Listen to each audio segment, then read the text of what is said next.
So, welcome everybody to the third and last native session for today here at ADE 2015 in a very special place called Amsterdam.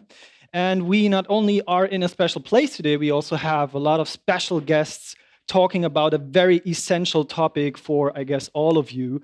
The big topic is sample, slice, edit. It's all about sampling today.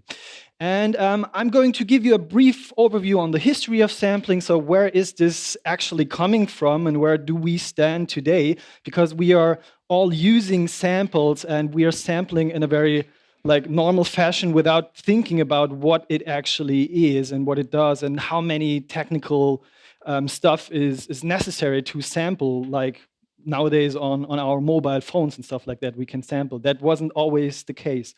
So my name is Boris, also known as Comfort Fit. This is my artist name. And we will have later on Dan Sacanino from the Rubber Tracks team in here. Rubber Tracks is a huge sample library with royalty-free samples that you could just pick as a producer and use without asking anybody about the usage rights. So, and later on, we will have Tony Wachuku over here, which might already be familiar for you, because he is the host of CDR, or he's been the host of CDR for quite a while, for a lot of years, and also the creator of CDR in London, and also a host of Native Sessions. So we will see him switching sides today, and he will be on the couch, and I will ask him some questions. And last but not least, we have a living legend in here. It's Kenny Dope Gonzalez from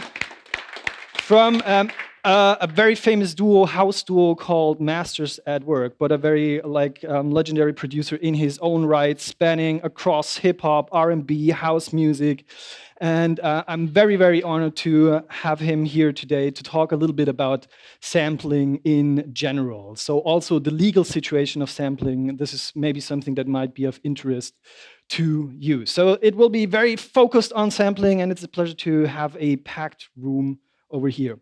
To start off, I'm going to play two small songs for you, which will be using samples right away. I've sampled two of my favorite tracks that you will simply recognize after I start playing it, and I will try to do a live pad machine mashup of those tracks. Why?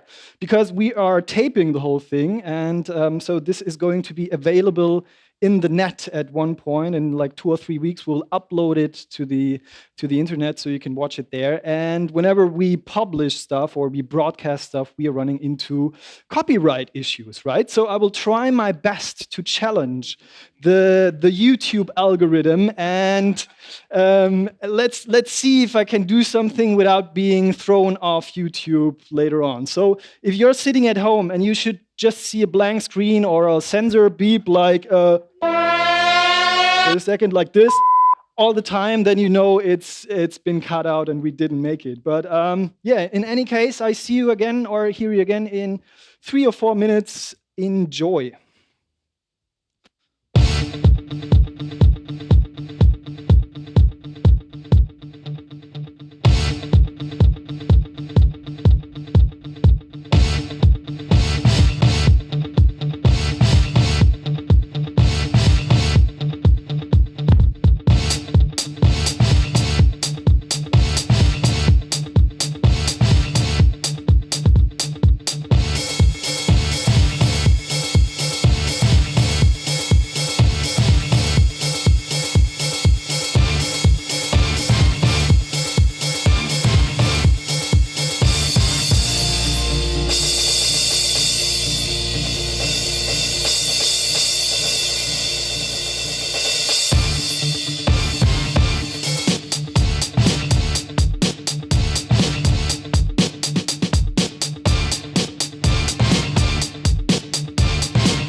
Yeah.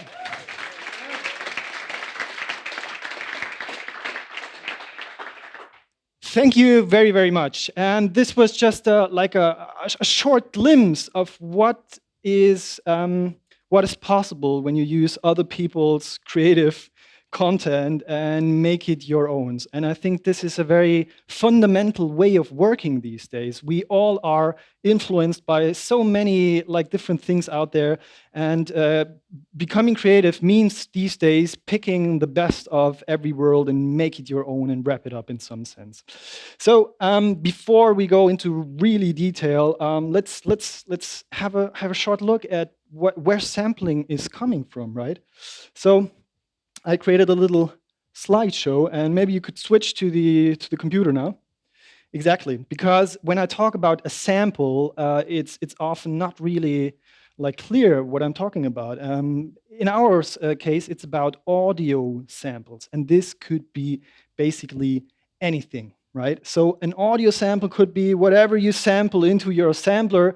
This could be a drum sample, this could be vocal samples, this could be field recorded samples. If you run around outside and capture sounds out there with your mobile phone or a mobile recorder, then this is also called sampling. So whenever I use the word sample, you know that it's actually about audio sampling. And a very, very essential point is that a sample is something which has been captured and can be played back afterwards to make music with it or to become more creative with it. So when I talk about recording and replaying sound, there is one guy that comes across that was really, really important for the whole thing, not only for audio sampling, but also for light bulbs.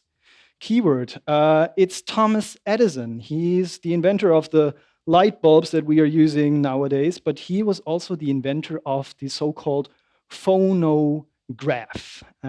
Complicated word, but it means something. Phono means something like sound, and graph means write. So phonograph could be translated into something like sound writer. And you can see on the left-hand side, you can see one of these first phonographs sitting next to him. One thing that might appear to you is that it's not using a disc. So instead of having a vinyl disc rotating with all the sound on it, he was still using this kind of roll, right? So that was a kind of result of the time before, because before there was something like sound recording, you could only play music via notes, right? You had score books. If you had a musical family, you could buy like score books and then play the music by yourself on a piano if you had one, but there was no such thing as records. You couldn't buy records. So these pianos had rolls automated pianos had rolls to work. And as a result of that, Thomas Edison also thought that it would be a great idea to store music on a roll and have it played back from then. This was in the late 1900s. It was 1879. But interestingly, there was a guy 20 years before that who invented the so-called phonautograph. Now, the really funny thing about the phonautograph was that you could record sounds, but you couldn't play it back. So that's a very, very strange thing. They did it just for aesthetic reasons. They captured a sound, and then they were looking at the marks just by an aesthetic reason. How does the sound look like? But they couldn't find a way to reproduce it. Now, 148 years later, in the year 2008, a couple of guys sat together and they figured out a way how to translate this first recording ever from 1860 to audio. Do you want to listen to it? To the first sound recording ever. I have it stored here on my machine, and so we are traveling now back in time. And this was the first recording ever, the first sample, when you want to call it like that, ever.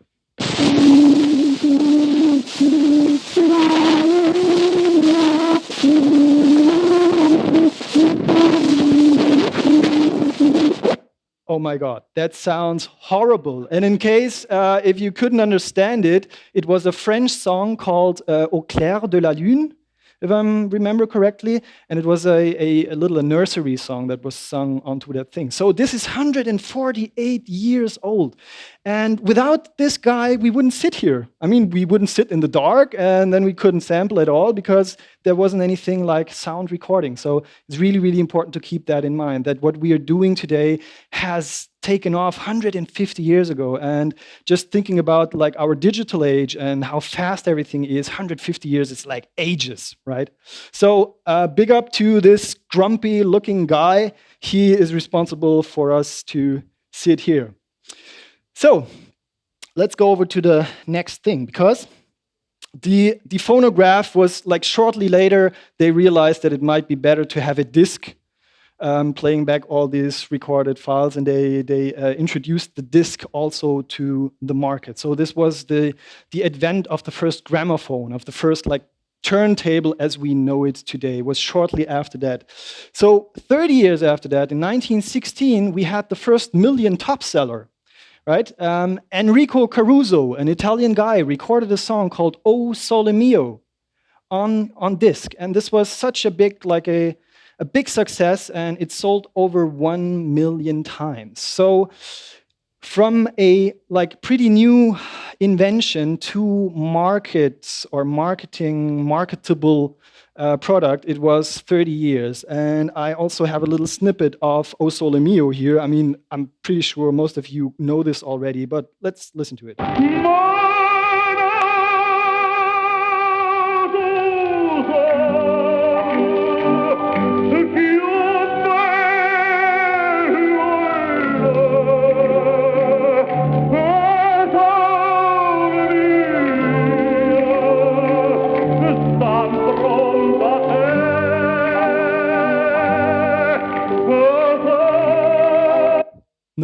No more of that stuff, because we all know pizza advertisement spots that use this kind of sound. So it's still a topic of this, right? So we had these discs going on, and of course, other people, more experimental people, thought about how can we use this disc to create some new music out of this. And there was one guy, a French guy called Pierre Schaeffer. And what he did is he created records with closed loops, with infinite loops. So there was one groove going into itself all the time. And he set up different turntables and let it run. So that was the first loop ever, right? And he had all of these vinyl loops running, and he was just mixing them into each other. But he hit a certain limit, right? He just couldn't record something on that vinyl and then just rearrange all of that samples later on. He really was fixed to that loop. Once it was recorded, it was on the record, and you just couldn't do anything about it. You could, for example, play it backwards, something like this, which was also something that wasn't heard before. I mean, there was no possibility to listen to something backwards, right? This is something we are so used to nowadays. When we hear what, something like this, then we already know, yeah, this is some reverse speech or something like that. Or if you hear woot, ish, then it's a drum beat which is reversed. But just get it. This wasn't possible before. So those guys who played around with records and with those phonograph thingies here, they were the first ones to listen to a reversed sound ever. And this is, in my opinion, something consciousness expanding. Humans weren't able to listen to something reversed before. So, but it hit a certain limit, right? You just can't modify the vinyl record, or you just can't cut the record and put it together in another way. The magnetic tape was the big rescue, right? Magnetic tape came up and they figured out how to record sound on a magnetic tape. And this opened up so many possibilities, because you can cut tape, you can take little snippets of tape and just glue it together and make something really, really new that wasn't possible with records before. So what you see on this slide is, first of all, tape here on the right-hand side. And on the left-hand side, it's Delia Derbyshire. A very, very talented woman in the 1950s and 60s. She was one of the first ones to start experimenting with cutting tape, putting it back together, playing it back in different speeds. And she was also part of the BBC Radiophonic workshop. A bunch of musicians which were hired by the BBC, by the United Kingdom television channel, to create futuristic sounds for their TV programs, right? So whenever you hear these old TV programs and you hear weird sound effects that you don't know how it's made, it's probably those people who created these sounds, these weird sounds, by splitting up tape, putting it together again. I'm also having a little demo of, first of all, of Pierre Schaeffer and his first music concrete stuff. He took a lot of train sounds and made a big collage out of that. So this is how trains sound in a musical way.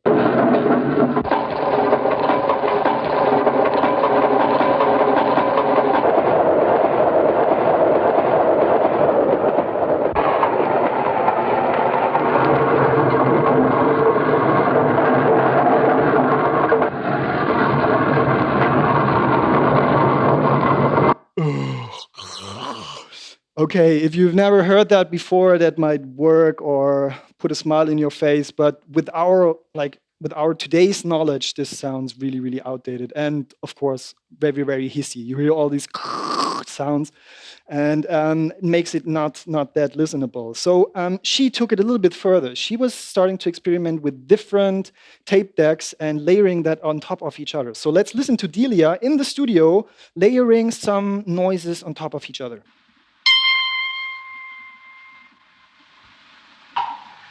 And then all we have to do is cut the notes the right length. We can join them together on a loop and listen to them. So this is the first tape running. And then with the higher notes of the rhythm, again we join them together on a loop and play it in synchronization with the first tape. Now the next one.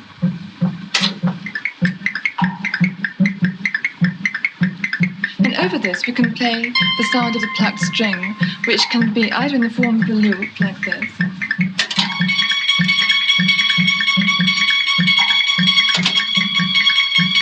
that's in synchronization, or in the form of a bend on a tape.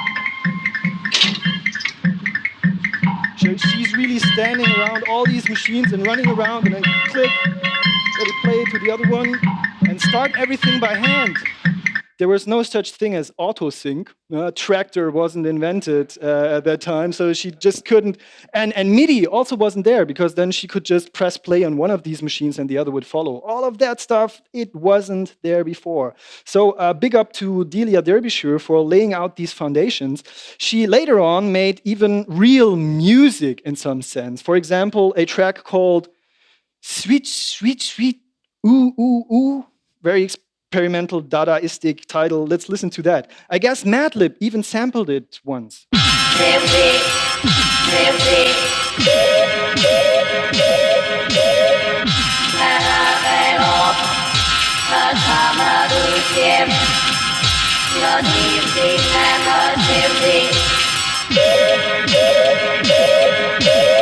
I mean, come on, it's 1950 something. That was so alien, so different that nobody could really understand what's going on. So it's able to synchronize different tape loops, but you could also do other stuff. For example, here in the right-hand side, in the down left corner, you see a tape loop going on. So that means you have one tape running over two tape machines and back onto, so it's like a long loop which is going on which starts here, then it goes over here and back again. And so you have these like long loops. And there is a musician called Brian Eno, and he did a very great work called Music for Airports. He was the founder of ambient music, and he was using tape loops in his studio all the time to create his fantastic ambient spheres. But his tape loops were running across the room and back, and maybe through different rooms, and then the tape was coming back. So that was like just, you had to have the space for doing this, right? It's very different from just pressing loop on your sampler and then it loops like this. So, and last but not least, you could also create echoes, delays. That was the advent of echoes and delays and processing in music. It just wasn't possible before. So you recorded one sound, it was played back by the other one a little later, and then went back to the other machine a little lower in volume. And so you had these echo kind of effects. Right. All this analog equipment is nice, but it's so much of an effort to work with it, right? You have to cut tape, put it back together, or press records and do something with it. So when some scientists came up with this solution to actually transfer analog sound waves or acoustic sound waves into digital domain, it became a lot easier, right? So what happens is when you have a sampler and when you record something, it listens to the input, what is coming in, and then if you have a sample rate of 44,000 hertz, it will do 22,000 like tests a second, and it will just like look at your signal very, very closely, and it will try to transform every bit of information into digital information, which looks like 0, 0, 1, 1, 1, 1, 1, 1, 1, and this goes on forever. So as you all might know, it's much easier to use digital equipment to manipulate samples. And of course, this was kicking off a whole nother development. On top, you see one of the first samplers ever made. It's the Fairlight sampler. Normally, it has a kind of a keyboard or even a double keyboard thingy over here. But this was the first sampler ever that you could use to record sounds and play it back. And I find it very interesting that it already had a pen interface. Right? So this was like in the late 70s, and they had a little pen that you could use to draw waveforms directly on the screen. That was pretty advanced. It was super expensive and built in Australia. And quickly later on, of course, EMU came in, EMU Systems with their SP1200 sampling system, which had a very, very limited sample time, but a lot of classics are produced on that thing. I guess, Kenny, maybe you've used it as well for years. And still do, right? So a lot of hip hop guys love this thing because it has these really crunchy artifacts like dirtiness in your sound. When you sample something in there, it sounds great already. And of course, Akai came in with their sampler technology, the MPC, the Akai S series, which is a kind of rec sampler series. But it was so expensive. I mean, at that time, I was a teenager. I just couldn't afford samplers. They were like $6,000, $7,000. Who could afford that? Not me. And we see, of course, the machine on top of this here today. And this was the first sampler that I used. Because, as I said, my family didn't have the money to buy a real sampler. But this was a Yamaha keyboard that was introduced in 1988, and this was the first consumer keyboard costing $300 with a built-in sampler unit. And you can see on top of this whole voice sampler thing. All these buttons on the right corner here are basically sample modify buttons. And I revitalized it before I came here to Amsterdam. I was buying a bunch of batteries, putting it in, and I was powering this thing on in the first time since 10 years, almost. So, do you want to listen to this? Okay, this is the Yamaha VSS 200, and I recorded native session, and this is what you can do with it in a very, very low quality. It's a 12-bit sampler as well. Native session. Native session. Schätzverstehen. Native session. Native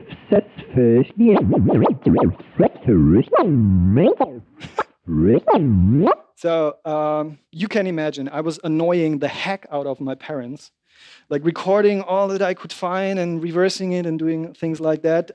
You hear that there's a very, very low high frequency content. That was a problem of the samplers in that days. You know, you didn't have these high sample rates, so all the high frequencies got lost somewhere on the way. You can also hear this with the Amen break. I sampled the Amen break in this machine, and it sounds like this.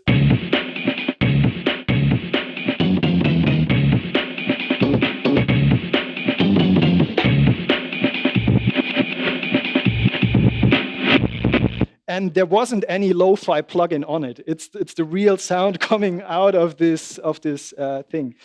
So that gave you a little introduction to what sampling is like and where we are coming from. Now, when we are talking about sampling, especially today in this panel discussion right after, we are always running into legal issues. When I talk about sampling, it's also about copyright management, right? Someone has created the song, and maybe a publisher even got the rights for that song, and then you have a label putting out that song on a master tape. So you have a whole bunch of people involved in the copyright management of only one track. So first of all, it's a human myth that you can sample 5 seconds or something like that. A lot of people say that, hey, you can sample 4 seconds and get away with it.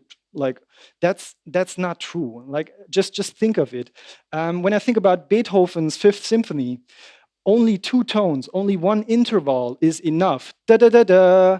To get a picture of that song. I don't even need 5 seconds. I don't even need a couple of tones. It's enough to find out what the song is. So for all of you, I'm sorry to tell you, but it's not allowed to sample at all. Yeah. Yes, we can talk about that, because you can start asking people for the rights to do so. And this is what I would advise you to do if you want to earn some money with your records. If you sample other people's stuff and want to make some money out of it, then I really would advise you to clear the sample first. And there's a whole industry that built on top of that. There are sample clearing agencies that you can go to and say, hey, I have this and that sample, please make it available, clear the rights for me. So whenever we talk about sampling, we're in a little bit like handcuffed situation, because we can't do anything just like that. You can try sampling, and if somebody should sue you, then in the end, a music scientist will sit in front of the lawyer, and he will decide if that's recognizable or not, and if you have to pay the money or not. I'm pretty sure Kenny and Tony can tell us a lot on on that side of the business. So it's really strange, but things are changing. We have new licensing system like Creative Commons, for example, that goes away from the traditional copyright more into a more copyleft kind of thing, you know, so you can use it as long as you post the name. That would be a possible arrangement between you and the other artist. So Creative Commons is coming in, and other things, like, for example, this Converse Rubber Tracks library that I've just mentioned before. Because this provides you countless samples. Like it's 20,000 at the moment, Dan? 28,000 samples to your disposal that you don't have to clear. How does it work? Converse and the Rubber Tracks guys from Indaba Music, they're like booking studios all around the world where young bands and also like professional bands can go into and record their song in high resolution, super professional quality. The only thing that they do is they have to give away their rights for you guys, right? So you can, later on, after the session, you can go onto the Converse Rubber Tracks site and just go through all the samples. There are stems available from any recording session. There are loops available from any recording session, and also one-shot samples. So if you're looking for sample material, then this is a very, very nice place to go to. Not even that, because you can find all the information on that website. So when you have a sample, there is noted down who recorded it, when was it recorded, which equipment was used to record it. So even from a producer educational standpoint, it's really cool to just hang out there and see how they made all that stuff. And a little side note, there's even a little 16-pad sampler mounted in the website, so you can just drag your samples over to the sampler and just play it back and create your little kit on the fly without trying it out in your DAW beforehand. So that's a really nice thing. We have Dan in a couple of minutes here on the couch. Before that, I will challenge myself now. It's not about challenging the copyright, but it's about challenging myself, because I'm now going to take the whole library and create something on the fly. And I don't know what will happen now, because it's really not rehearsed, it's super improvised, and I will just open up a empty project on my machine. And let's see what we can do with this. Ooh, I'm a little bit anxious at the moment. So let's go in for the browser and go straight to the samples category, because this is where I have all my samples. Could we switch to the hardware? Yes, and here you see it. This is the Rubber Tracks logo that you've just seen before. I made an effort and imported 11,000 samples into my machine project here, so I can pick a lot of the sounds that were provided by Converse and Indaba Music especially. So let's see if there's something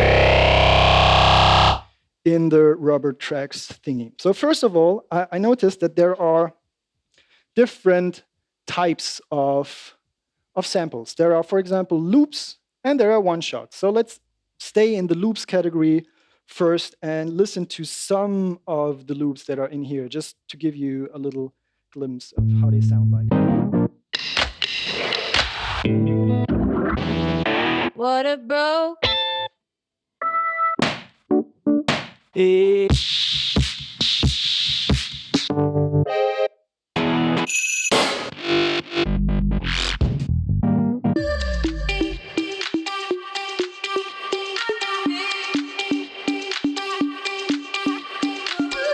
Sounds sweet. It's ADE. Let's take this one, and I will load it into machine by just. And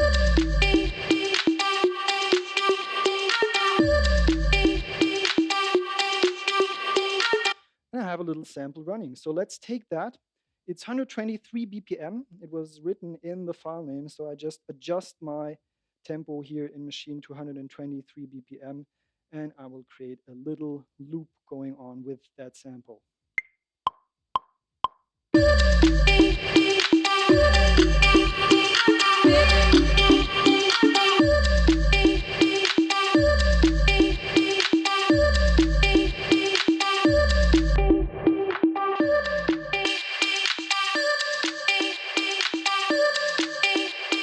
Right, I just filtered out the bass, so I have a little bit more space to add.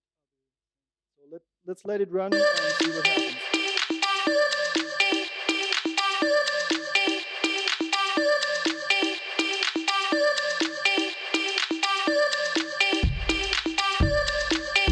Okay, there are some bass kicks.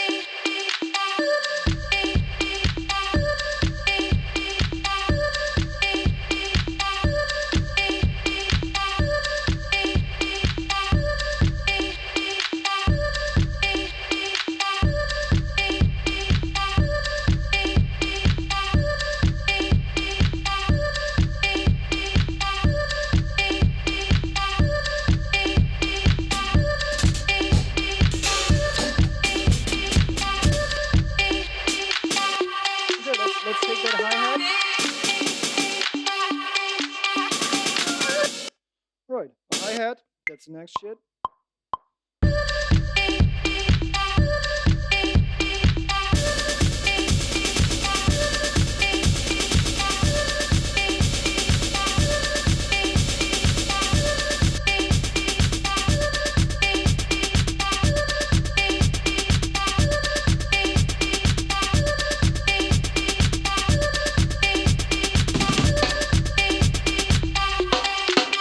Snare drum. Maybe that will work. I'll take the snare drum, but beef it up a little with a compressor and a little like distortion on top, and lower the volume. Okay, let's try it.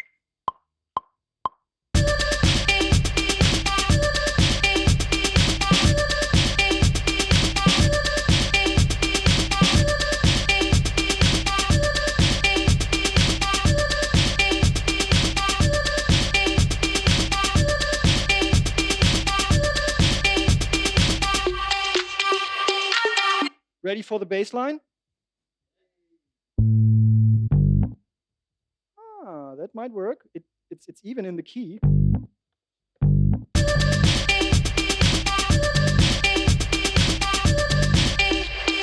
I will use now the keyboard mode of Machine to be able to play all the notes in here. Okay, I have a couple of notes in here. We'll drive the polyphony down.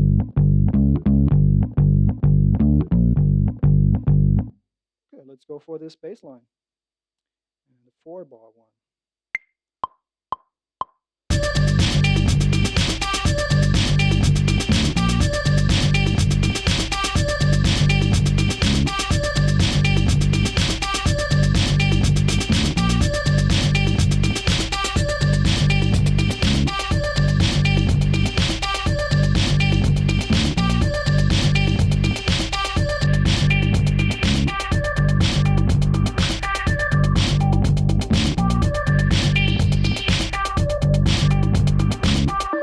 Last but not least, I get a reverb.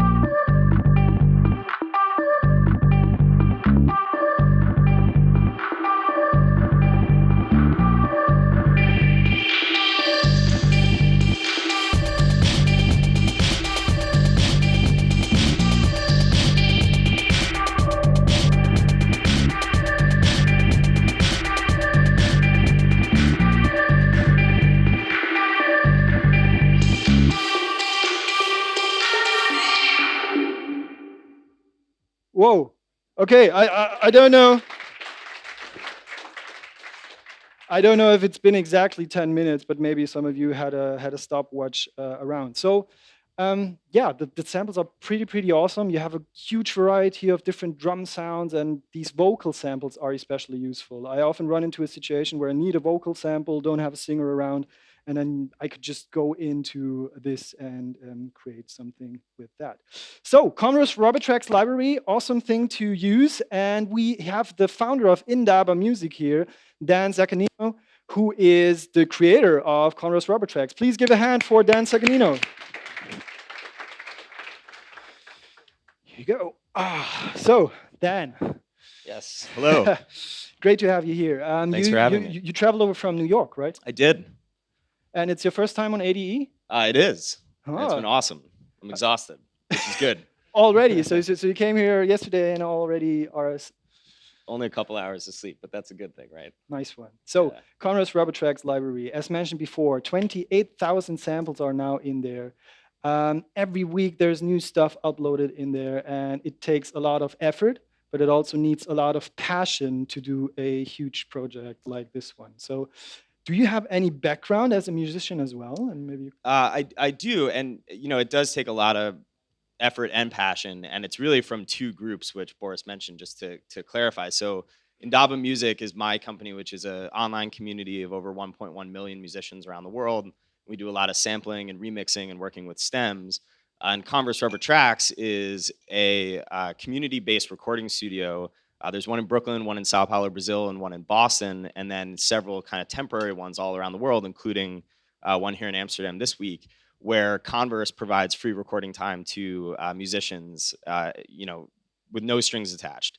And so that is the Converse Robotrax project. The sample library uses those spaces to capture sounds in totally different sessions. So obviously we are asking something of the musicians who come in, but at the Converse Robotrax sessions, they can just kind of record for free, and it's just a resource that Converse provides, which is really amazing. And so we came together to create the sample library to provide that kind of community resource for musicians in a digital format. And that kind of touches on like where my background came from and why I started Indaba was, growing up, I recorded a lot of music. I was really interested in like analog synthesizers, but was a guitarist. And so when I was exposed to electronic music and I could take, even like MIDI notes that could control synthesizers that I couldn't play myself because I don't play keyboards, that was like something that was really exciting to me and really empowering to me, and was one of the reasons that we started Indaba to connect musicians around the world and enable them to exchange stems and exchange, different ideas and collaborate together in this online community. And so that's kind of where my background came from, is more of a guitarist, but a guitarist very interested in both electronic music and also how kind of synthesizers play into that and bridge that gap.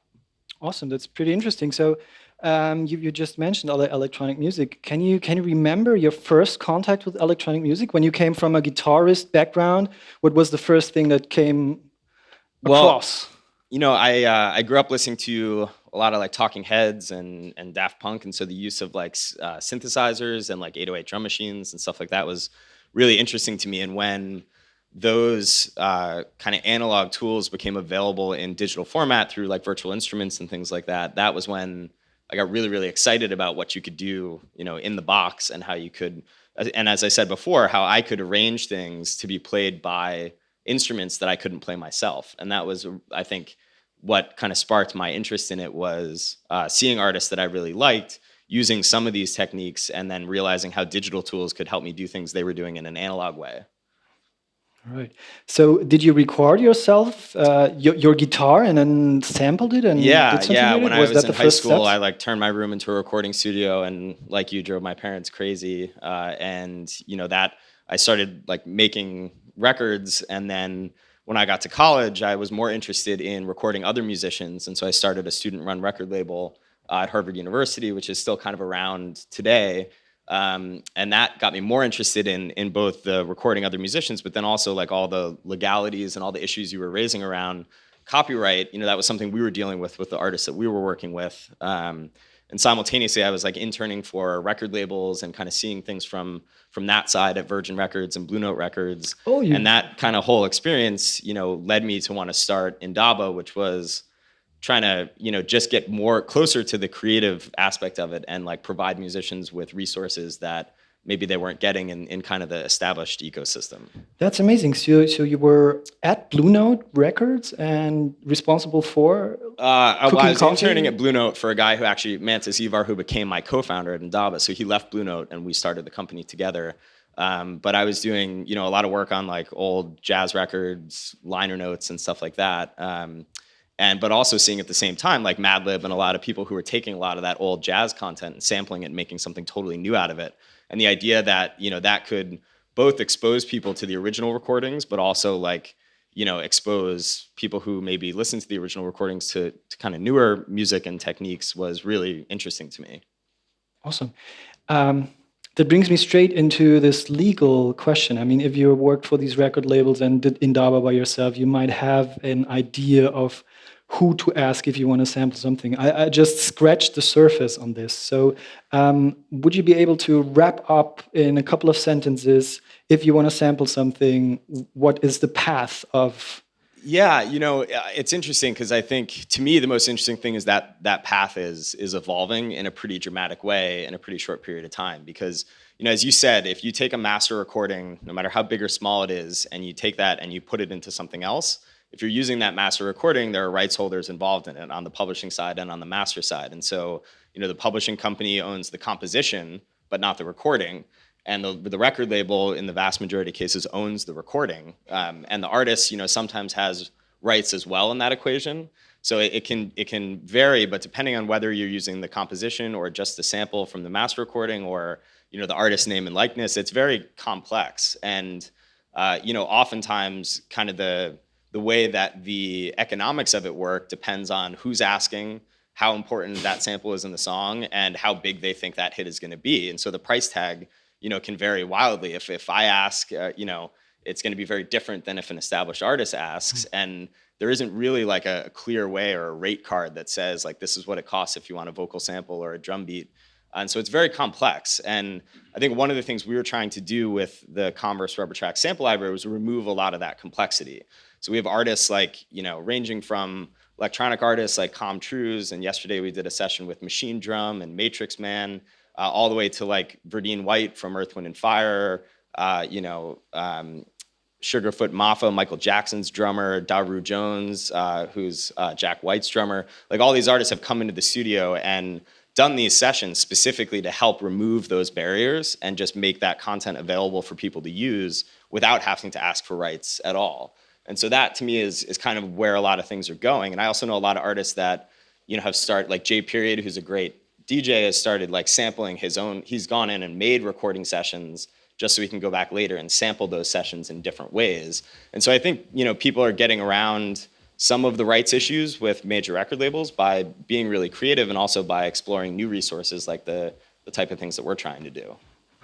So it's a very tedious path. If you Very. once decide to walk it, it's a very, very huge effort to get it cleared. I'm always wondering how much good music is out there that never has been released because of like sample clearing issues. It's really a pity in some sense. Yeah, and it's interesting. I mean, obviously, with platforms like SoundCloud, people are getting a lot of that music out there, and then we're seeing kind of what happens when it's out there and a platform doesn't have the rights, which is now, labels and publishers are requesting that music to be taken down, which of course it has to be. So you have, it's not just about an artist not being able to release it, but even when an artist releases it, if it's on a platform that is a big enough company that a label is going to sue that company, the platform will take it down. So it's it's getting harder and harder to get that music out there, even than it was 2 years ago when you could put anything up on SoundCloud and the labels were giving a little bit more flexibility. And obviously that dynamic is changing a little bit now. Yeah. Right. So it's 28,000 samples, stems, loops, one-shots that are available right after the recording. How many people does it take at Indaba Music to have it rolling, to really have it rolling? I mean, we're a small company. We're 12 people in New York. We are really lucky to work with Converse, which brings a ton of resources and is really genuine and true to their objective of just providing valuable resources to musicians. So they help us out a lot. But we have the 28,000 samples came from about 55 recording sessions and about 175 artists, and we have another probably 25 recording sessions that are done that we haven't even been able to chop up yet and release. Wow. So we release, maybe 1,000 samples a month. Although a couple days ago, we released one pack that had 1,000 samples in it. So it's, there's a lot more coming, and we keep doing the sessions, and that's really exciting for us to get to work in the studio with musicians, chop up all that content, and make it available through the platform, totally with no strings attached. But it. The two guys that do most of the Pro Tools chopping, it's a lot of work for them. So they're chopping samples all day long? Yeah, pretty much. Which, they need to get some breaks because your ears get fried and your brain goes crazy. But it's also really cool for us to get to work with like such amazing artists who kind of see things the same way we do and want to provide their content to be used in this way. And so getting your hands on, stems from Earth, Wind, and Fire bassists and, it's like a really, really special thing to get to see even how a lot of this stuff, how their technique is, and then also with the engineers at Rubber Track Studios, how they recorded it. And that's one of the things I like about the library is that, I'm used to grabbing like samples from like friends' hard drives or from, BitTorrents or wherever, and you don't always know where it came from or what the quality was. And you certainly don't know that the guitar you're hearing is a 57 Les Paul Gold Top. And that was one of the other things we wanted to try to do was say, let's provide a little bit more context about the session and let's shine a light on the musicians that are contributing. So, every session has a video that you can see of the musicians, them talking about their style and their technique, lists of all the equipment, engineers, mixing engineers, kind of all that metadata and context is right there, which I find oftentimes I want to jump right into like the list and just go through and sample preview things until I find the sample I want. But other times, like exploring the context of the session maybe gives me a musical idea or inspires me in some way that I wouldn't get if I was just flipping through, samples in Finder. So it's really, meant to be like a holistic approach to providing samples to people. I mean, one thing that really separates this project from all the other royalty-free sample bases out there is the sheer quality of the sound, because you are using that Pro Studios. So instead of having crappy microphone recordings, you have the real good beat. Yeah, and to me that's really valuable in two interesting ways. Like for a lot of the sessions that we do, it's about getting musicians together who maybe don't even know each other, but James Poyser from The Roots, and he'll bring in friends of his, and we'll get other people in there, and it'll be a live recording. And so one of the nice things about the samples is, in addition to the quality of the engineering and recording, you also get this like live feel that often you don't get when someone goes in and just samples a hi-hat. And then on the other end of the spectrum, like the session that we did yesterday at the Amsterdam Recording Company, which was one of the coolest recording studios I've ever been in, we did a session with Machine Drum where, he had a very specific idea of what kind of content he wanted to provide to people. So we did layers of, classical nylon string guitars that we then played back through tape machines on different speeds and added like wobble to. And it was like a very, very architected thing, but in a very interesting way. And when you hear, one Juno chord, it's like clear that it's kind of a machine drum style chord. And so it's this like diverse, every session is different and the output that comes out of it is different, but the quality is always there because of the amazing studios that we get to work with. Yeah, and it's not always traditional material. I also found these very experimental sound sets where you, for example, you had the drummer of Steely Dan going into a metal workshop, and then he was drumming on like metal tools and stuff, and you recorded that. So you even try to think outside the box. Yeah, it's crazy. There's a Dan Sedownik, who was the percussionist for Steely Dan and a lot of other great artists, did just with drumsticks on an anvil, and like that sample, for whatever reason, so many artists have taken and used in their productions. And it's really cool to just like be able to have the flexibility to think outside the box and take a big piece of sheet metal and like wobble it and see what kind of sounds you can get out of that. So yeah, we're again lucky that Converse is kind of like lets us do the experimental things we want to do and supports that. And musicians seem to be finding a lot of value in a unique library that's not just kick drums and snares. Talking about the musicians and the artists, one thing that came into my head: how is the reaction of the artists when you approach them and you say, hey, we will record you, but you will give away all your rights of these recordings? Yeah, so it's a great question. And again, it's like really, really important to distinguish between Converse rubber tracks and the sessions they do and the sample library. Because when a musician comes into rubber tracks, they're given a day to record and they can do anything they want and they don't have to give up any rights. When we do sessions for the sample library, we invite musicians in and we compensate musicians to be a part of these sample sessions. And the only people we invite and the only people that say yes are people that have this perspective that they're providing value and that they want to provide that value, and that if you use James Poyser's keyboard part and you put it in a multi-platinum song and you credit James Poyser, like you don't have to compensate him, and he's totally on board with that. And that is like the number one prerequisite before we work with anyone, is finding people who want to contribute to it in this way. Because oftentimes we hear, like when I was coming up, like I had to steal samples, I couldn't get my hands on high quality content.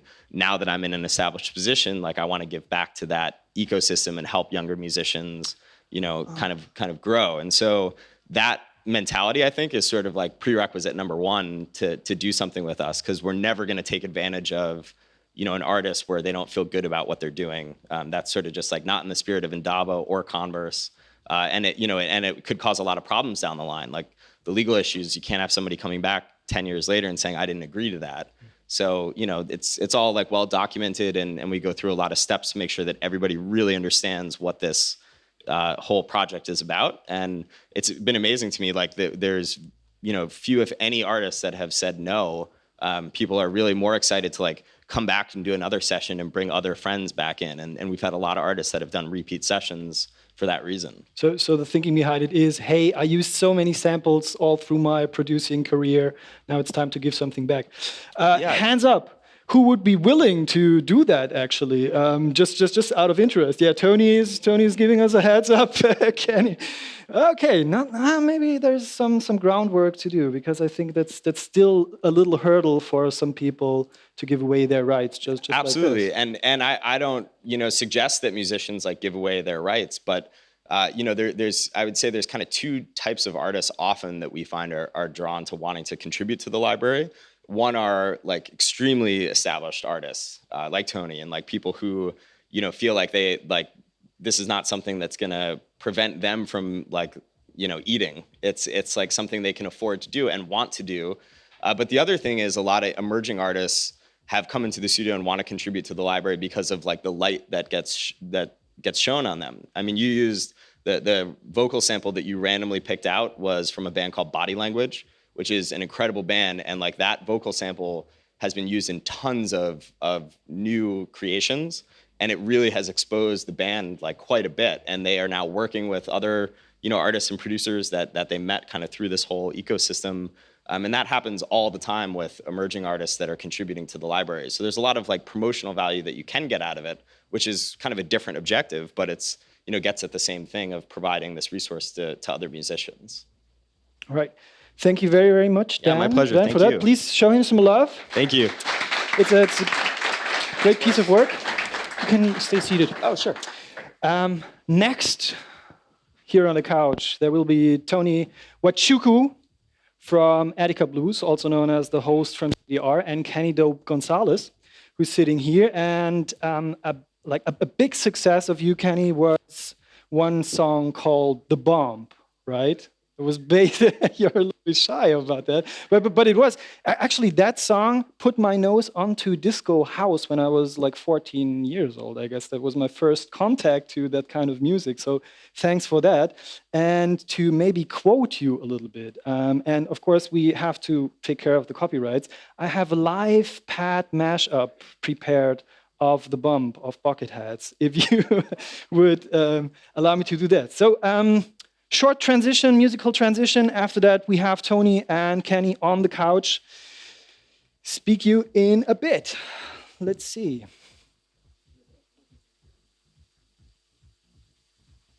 Of course, I have to mess around with the sample a lot to for the YouTube algorithm not to find it. So let me see. Most probably everybody will know this song, right?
Hey, Kenny.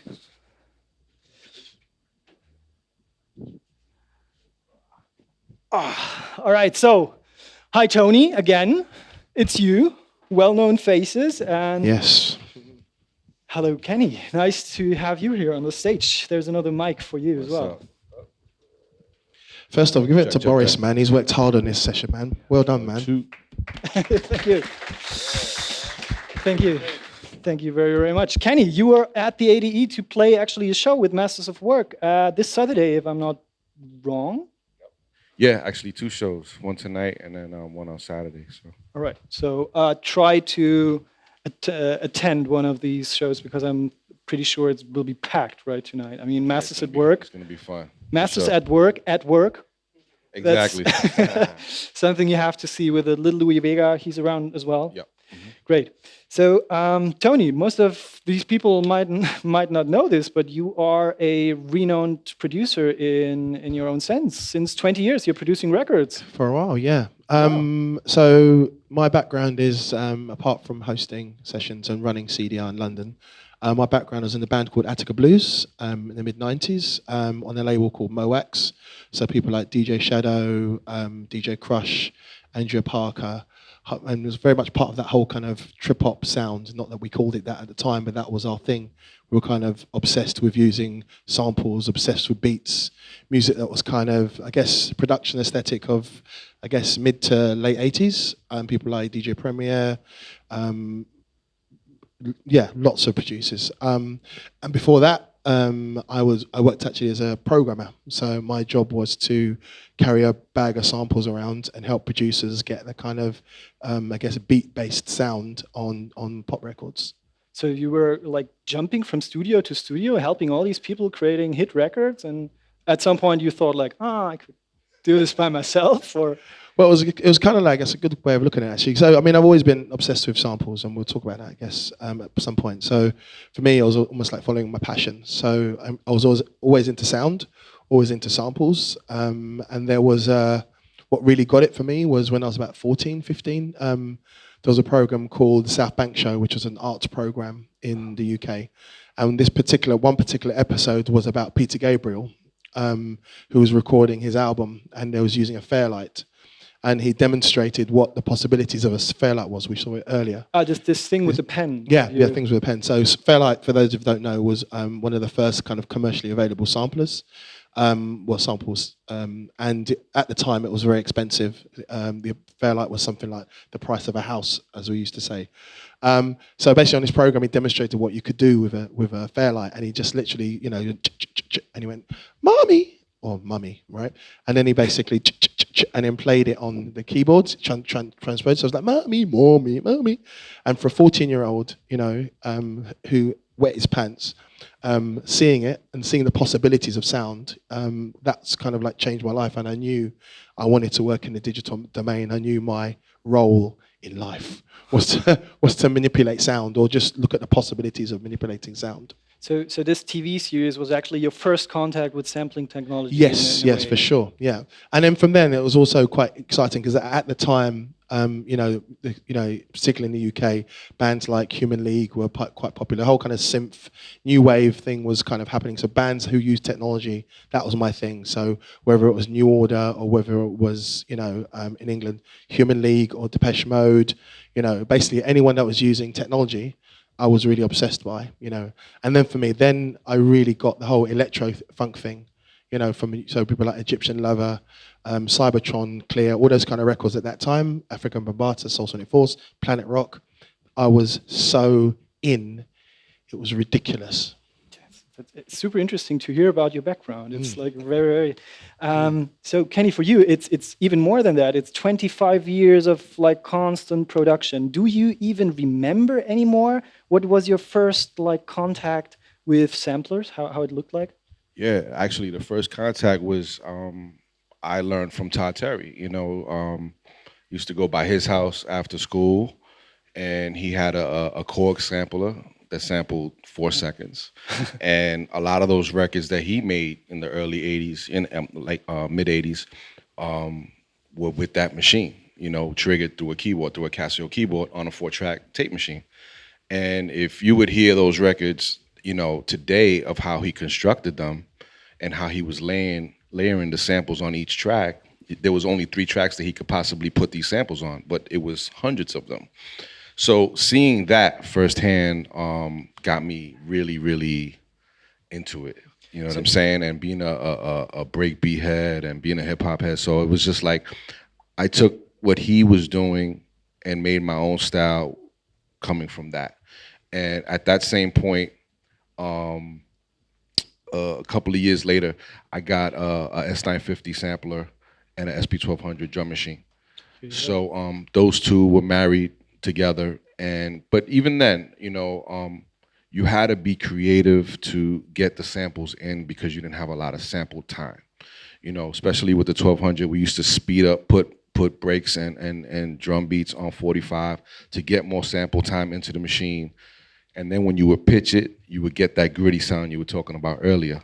But that was the reasoning for it, and believe it or not, it became a sound because everybody had to do that. We didn't have anything else. You understand what I'm saying? We wasn't touching no Fairlights and none of that other stuff. So that's what we had to use. So you kind of, in your mind, when you approach the beat, you approached it in that way where you had to just take pieces in it, and it forced you to be creative. You understand what I'm saying? Kind of what you were doing earlier with the chops of the Bomb record.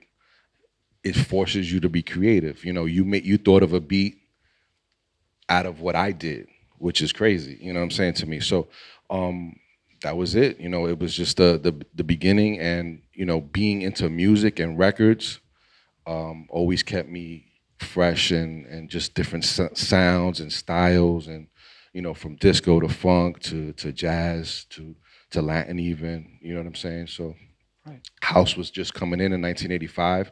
That's when I was getting my feet wet with all that stuff. Wow.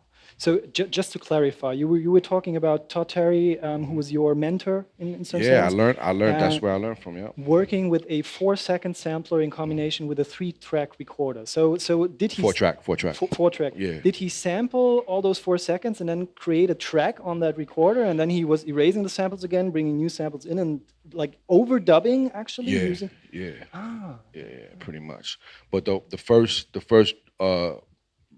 drum track was done on a Casio RZ1, so that was on one track. You know what's really saying? funny about that? The Casio RZ1 was my first ever sampler. It was for a Yeah. lot of people. Yeah. A lot of us had that. That was the first machine. You know what I mean? And that sampled 1 second per pad, and you only had 4 pads that sampled. So it's like, again, you know, it's pretty much where your mind takes it. would you say, or would you agree that sampling and digging for sample also has an educational aspect to it? Absolutely, 1,000%. You know, I look to my collection every day. You know what I'm saying?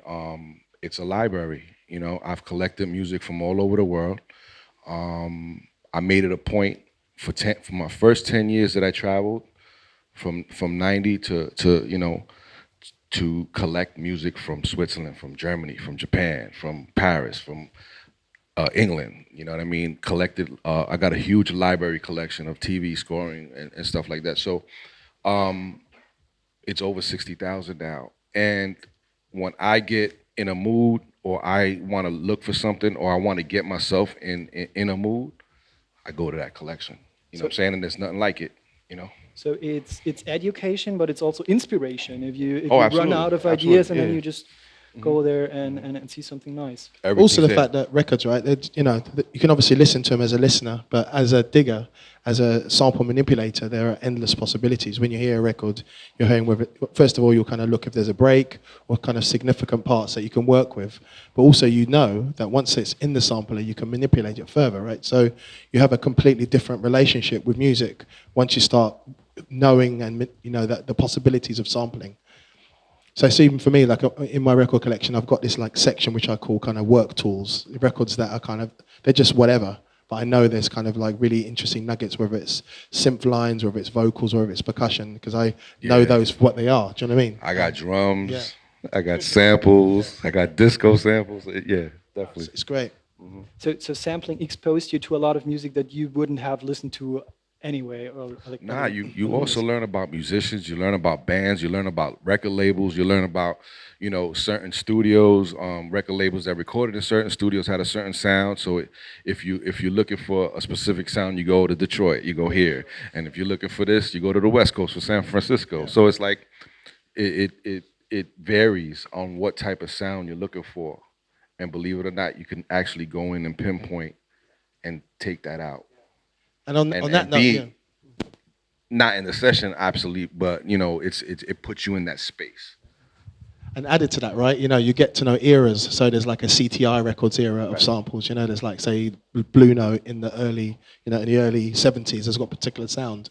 So the more you start sampling, the more you kind of, you know, if you know what kind of sound you want or what sound you want, you kind of know where to go, and you kind of reference it on a kind of production aesthetic level, which again is you have a different connection to music, a different connection to production aesthetic, you know. Great. So it actually boggles my mind a little bit that something which is so beneficial for every producer. I mean, it sounds like it's beneficial for a producer to sample because you start to learn about other things and production techniques. So instead of reading any like reports, You can't learn that on YouTube. That's something you cannot learn, and that's one of the things about the record store that's missing is being able to go to a store, you vibe out, you meet friends, you meet local musicians, you meet producers, you you're in that store and you don't know what you're gonna find. You pull out covers and you be like, you know what, this looks interesting. Let me listen to that. Boom, boom, boom, and you keep going. On YouTube, you gotta type in what you're looking for. You know what I'm saying? If you don't know what you're typing in, you ain't finding nothing. You know what I'm saying? And the quality's terrible as well. So it's the foundation is the vinyl first and foremost. I mean, You know. you could use YouTube recommendations. I mean, once you're logged into, then you have certain recommendations on the right side. But it will lock you in a kind of bubble, and it's so hard to break out of that bubble. If you're in the record store, you can just go to the next crate, and you're totally escaping. That's why what my man over here on the right is doing is so interesting because he's actually tapping you into sound and spaces. You know what I'm saying? So when I'm listening to him speak, and it's like, I got a certain musician, and we're giving you this. I got a certain band, and I'm giving you this. So it's another form of what I do and what I've done. That's what he's doing now. You know, it's a different form of digging, which I didn't even know about till today. You know what I'm saying? So it's interesting, but he's still going in and getting those musicians that played on the records that I collect, which is dope to me too. So. Right. Yeah, you already told us. You started off with the SP 1200 and with the S95. S950. S950. What was your first piece of gear that you used to chop up samples? Yeah, so it was the Casio AZ1, which I got from Soho Soundhouse for £200. I remember that, it's like yesterday.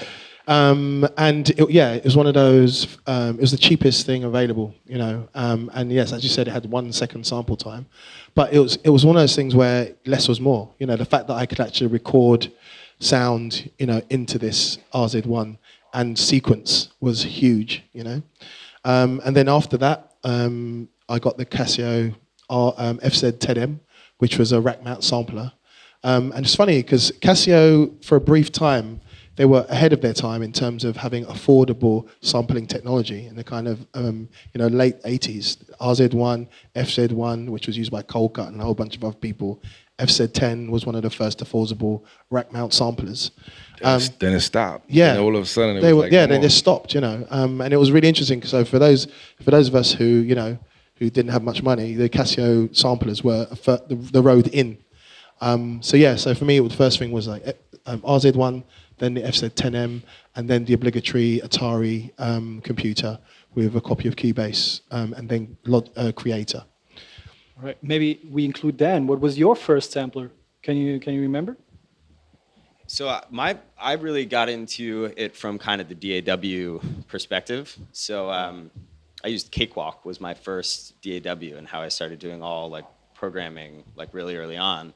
And it's interesting because hearing you guys talk about the limitations of hardware, like for me, when I started, there were limitations on the computer processing power, right? So like we had to be really smart about like plugins and how you do these different things. And I guess not to interject a question, I'm going to interject a question. Like for you guys, for most of people nowadays, like the computer power is not that big of an issue. Like you can have plugins on everything. You can have 500 tracks. Like the limitations you're talking about and the ones that like I kind of grew up with are for the most part like pretty minimal now. And so I'm curious like how you guys see producers nowadays, like or kind of in that limitless environment, and is that problematic and just this sort of additive system, or do you recommend like limiting yourself in some way to get at that creativity? I see a lot of people lazy now because I get lazy sometimes. You know what I'm saying? Because you have all this stuff, it's endless.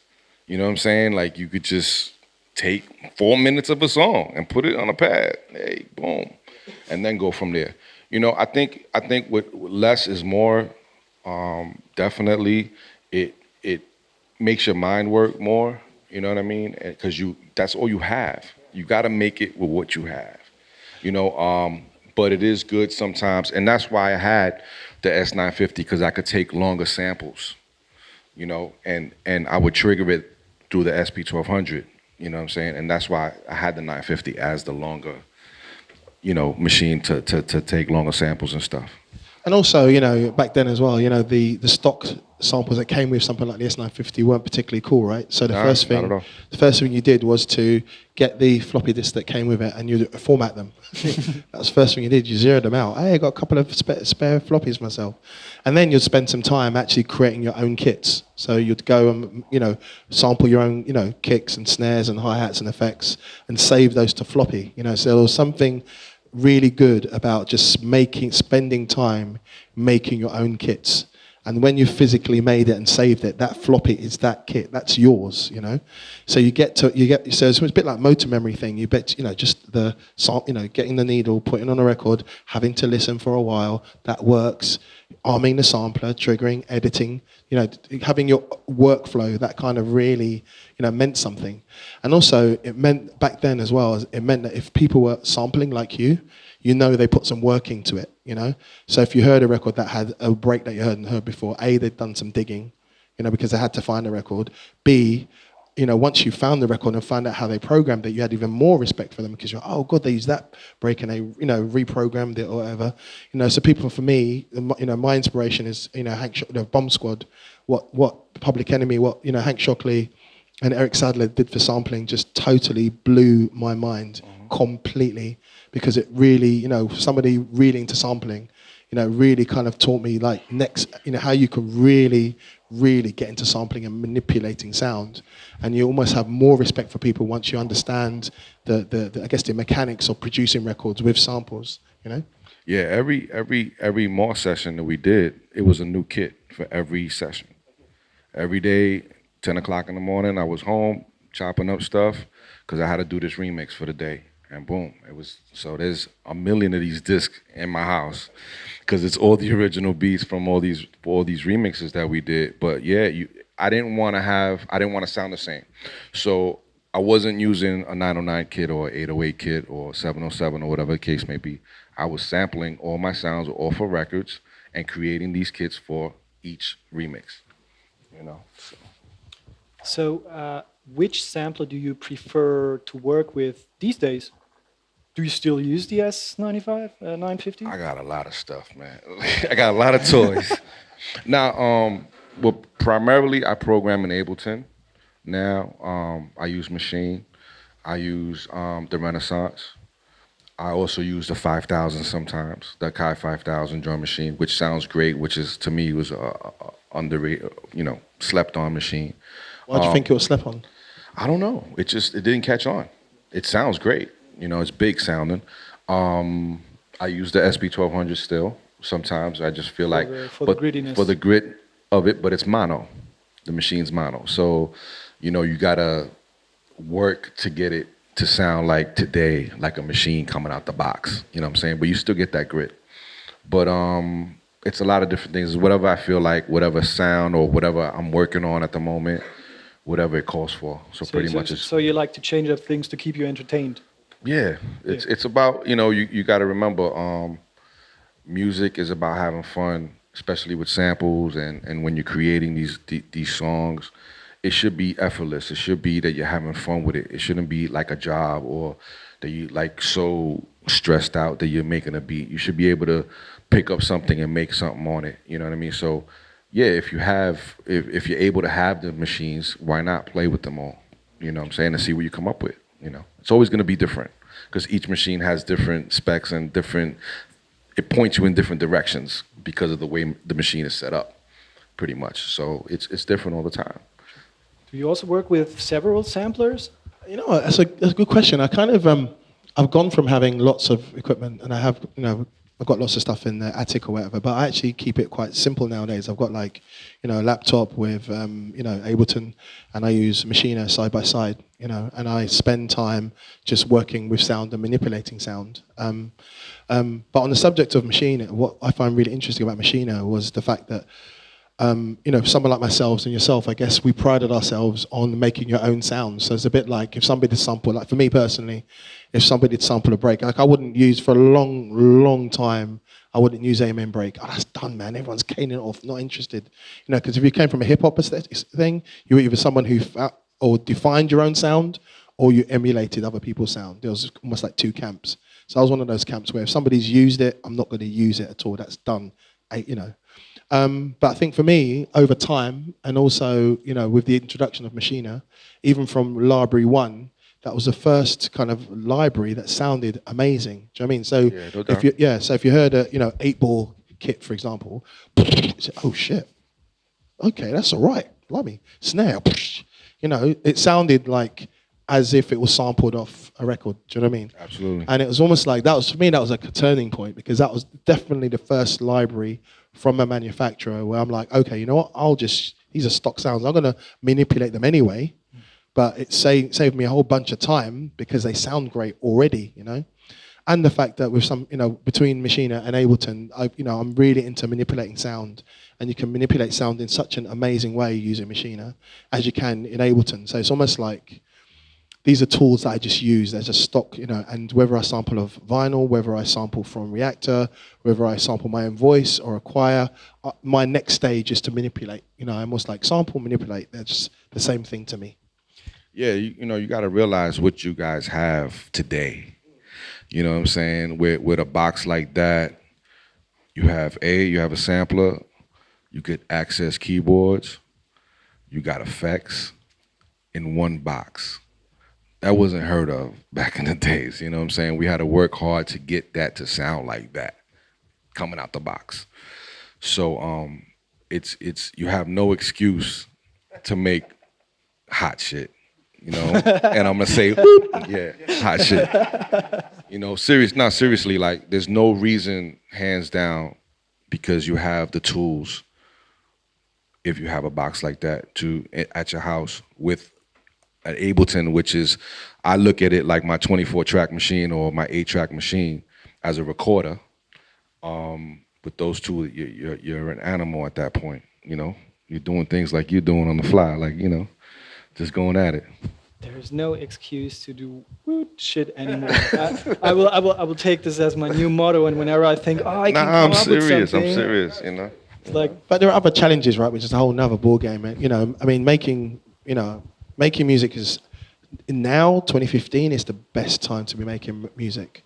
It's not expensive. There are lots of different options. Whether you're using, iMachine, which is a 3 euro app on your phone, which sounds great, and you can port it to Machina, right up to getting yourself a Fairlight, which they've reissued and cost a lot of money, but not as much as before. There's no excuse. I guess the excuse now is like, what's next? There's lots of, as you were saying earlier, there's lots of complacent music out there. There's lots of music that's okay, or there's lots of music that's trying to be like other people. What we were doing back then was, for us it was about, obviously there's lots of styles of hip hop, but ultimately using the sampler was like your instrument. You could be that string player, you could be that drummer, you could be that bass player, and it was just like there was a whole world of possibilities. The way that Marley Marl made records was different to say, myself or Kenny or whatever, Yeah, we also influenced each other. It was friendly competition. All this music was coming out. Even though, at that point I was doing a lot of house stuff in the 90s, you guys had the trip hop thing, but we would influence each other back and forth with sound, and we were using the same equipment, you know what I mean? So today, even though we have the same equipment, I'm gonna do a track, it's not gonna be the same as him, vice versa, everybody here. So it's really what you put into it, and use those tools that you have, speaking of modification and changing up samples, my question would be: Do you put a lot of effort in modifying it so that you can't recognize it, or when you are using a sample just like that? For example, the bump thing for the bucket hats. Do you clear the samples in advance, or how did it work? For example, with that the record, bump? no, I didn't clear it at first. That was something. That song actually was a B-side of a 12-inch. Came out. We sold about 10,000 the first week. we got orders, and they were like, we want 10,000 more. I was like, okay, press some more. And at that time, it wasn't that long to get records. We could make a call and get records in 2 days. So, you know, we ordered another 20. Next thing, it was the third week was another 10. So I was like, okay, it's time. You know what I'm saying? Because it's like, this record's just got a life of its own, you know. So we had sold 30,000 copies in 3 weeks. But you didn't clear any samples until that point. No. But that's why it cost me so much money. You know what I'm saying? So yeah, it's if I would have cleared it out the jump, it would have probably cost me $1,500. You know what I'm saying? And then we cleared it at 30,000. It was $35,000. Wow, 35,000. But I retained 33% of the song, so which was a good business move because I own 33% of that record. You know, so yeah, it just happened that way, and we sold millions of copies. It's still playing today. It's still, you know, used in football games and stuff like that. So it's a good thing. Amazing. But you know, again, it's a move you got to decide when you actually make the song. But then is a catch-22 because you don't know if it's gonna go or not. You know what I'm saying? I didn't know that record was gonna. I'm not gonna lie to you guys and sit here and say that I knew it was a hit. No, I didn't know that. It was a B-side of a 12-inch. Obviously, we didn't know. You know what I'm saying? It's a call. You know, certain times clearing samples can delay your project. So I'm dealing with that right now with someone else who gave me something for the label, and it's been 9 months. So at this point, I'm not even gonna put the record out because you know what? I'm nowhere near where I need to be to get this record out. You understand what I'm saying? So it's a call you gotta make early on if that's what you wanna do. Mm-hmm. If the sample is that hot that you really, really need it, then that's what you gotta do. Or recreate it. You know what I'm saying? You can recreate it. There's a lot of tools to recreate today. And to make it sound even better, you know, it's about the instrumentation and how your players are playing that sample is what makes it what it is. It gives it the character, you know. All right. So in that specific example, you took something of a band called Chicago, right? Yep. It's Chicago Street Player, and when I did my research, I was like discovering a very fun fact. Because it's actually in brackets, it's the bomb. These sounds fall into my mind. Mm-hmm. And I listened to the song and I'm like, hey, wait a second, this is not what they're singing. So I looked up the lyrics. What is it really? Street sounds fall into my mind. Or swirling through my mind, something like this. And that's what it sounded like to me. So that's why I named it like that. So it was your idea to actually call it like this. Brilliant. And what's crazy about that song is that's not an original Chicago song. It's Rufus and Chaka Khan. So the writers who actually wrote that song, there's a Street Player version by Rufus and Chaka Khan. It sounds totally different, and it's R&B. You know, so when we went to clear the sample, we're finding out all this information. I'm like, oh my God, now I'm really in trouble. You know what I'm saying? But it turned out for the better. Chicago loved it. They're actually performing the version now in their shows. They just did with Earth, Wind and Fire. So and Peter Cetera gave me gave me his blessing. So it's good, you know. So there is perks of actually reaching out to the original artist because they actually appreciate when you actually reach out to them and pay them homage, you know, for something that they did in the past. So and you don't know where it's gonna lead you. You know what I'm saying? Like you could actually maybe end up working with them, you know, and you never know. Music is crazy. You never know where you're going to end up. That's true. So with all the digital development that is going on so quickly these days and all these legal issues that you might run into if you start to work with samples, do you think that things have to change in some way to make it a little bit more open, a little bit more open source, to be able to catch up with the technical development? So for example, there's this new licensing model called Creative Commons. Would you think that this is maybe the way to go instead of having this very rigid copyright handcuffs to go into a more open realm, like, for example, Dan does with his Converse Rubber Tracks library? I think definitely Commons is definitely a step in the right direction. So for those of you who don't know Creative Commons, it's basically you can, for everything that you create, you can assign different kind of rights. On a very simple level, there are commercial rights and non-commercial rights. So you might decide, okay, if you've made a track or a sample or whatever, for non-commercial use, people can do what they want so long as you're credited. However, if it's used commercially, then you can, then the old model kind of kicks in. And that's a very good way, that's a really great approach. The challenge is not Creative Commons, the challenge is the legal system. I think the legal system is in the business of making money, period, and a lot of artists are bitter too. You gotta understand, they got robbed. Straight up. I'm not sugarcoating nothing, they got robbed. Mm-hmm.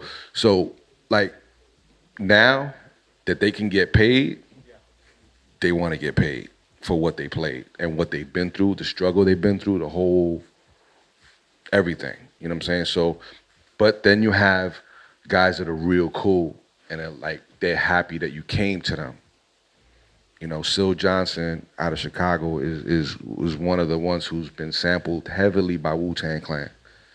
They went to him directly, and he owns a lot of his stuff. And he's got gold and platinum records, and he would clear whatever they wanted. Mm-hmm. They were taking 32 bars of his music and rapping over it. You know what I'm saying? But he can obviously see the benefit, right? Right, because on a business level, he's like, you know what? These guys came to me. I'm gonna clear the records, and then we're gonna take it from there. No, which is fantastic. Yeah. But on the other side, but then you have the guys that don't want you touching their stuff. Period.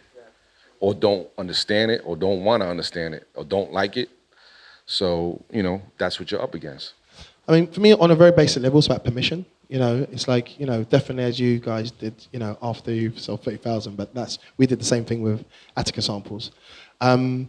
It's about permission. So if you're going to, use somebody else's work, then you should ask permission. That's straight up, And if, as you said, you'll be surprised if they turn around and say, okay, let's talk at least. And obviously, if they're an artist, if they're a lawyer, it's a different ballgame. But I think most artists will have a conversation, and it's about assessing what the potential is. If there's lots of potential in the master, then obviously they'll ask for more money. So I think to answer your question, I think yes, I think the legal system has to respond to the fact that we live in a society where everything is a remix. To quote Kirby Ferguson, and it's great. It's created great art. It's created great opportunities. We live in a world that's inspired by so many different things.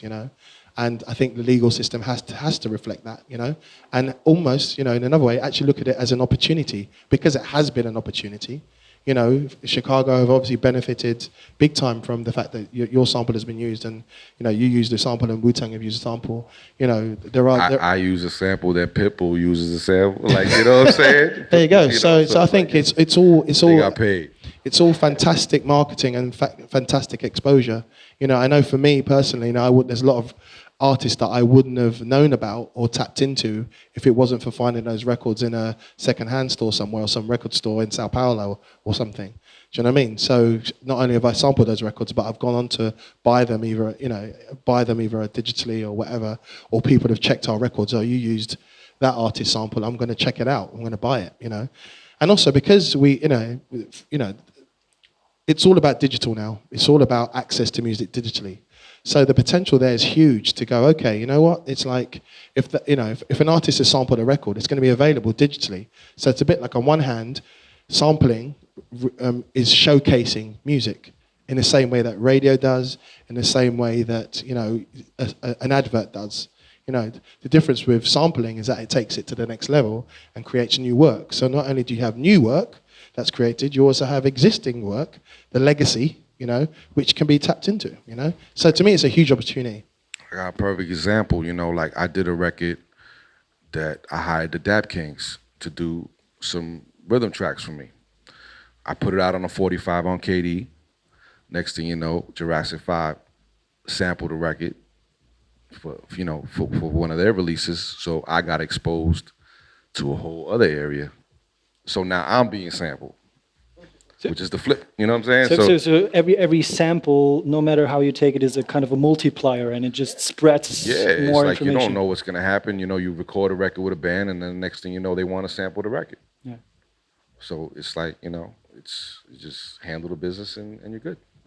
I mean, handle the business is the bottom line, you know? Yes, permission is one thing. So if an artist or rights holder says no, flat, of course, that's end of story, move on, you know? But apart from that, there's a whole ocean of opportunity, you know, that can come, that has and will come from sampling. I think that's a great finish sentence for us. It was a very, very inspiring native session today, Art of Sampling. It was Thank you, an man. honor to have you here all on the couch discussing this very, very interesting topic. Thanks for your attention. Thanks for your attention out there in your living room or wherever you are. And that's it. Native Sessions ADE 2015. More to come tomorrow. Thank you. Thank you. Peace. Thank you.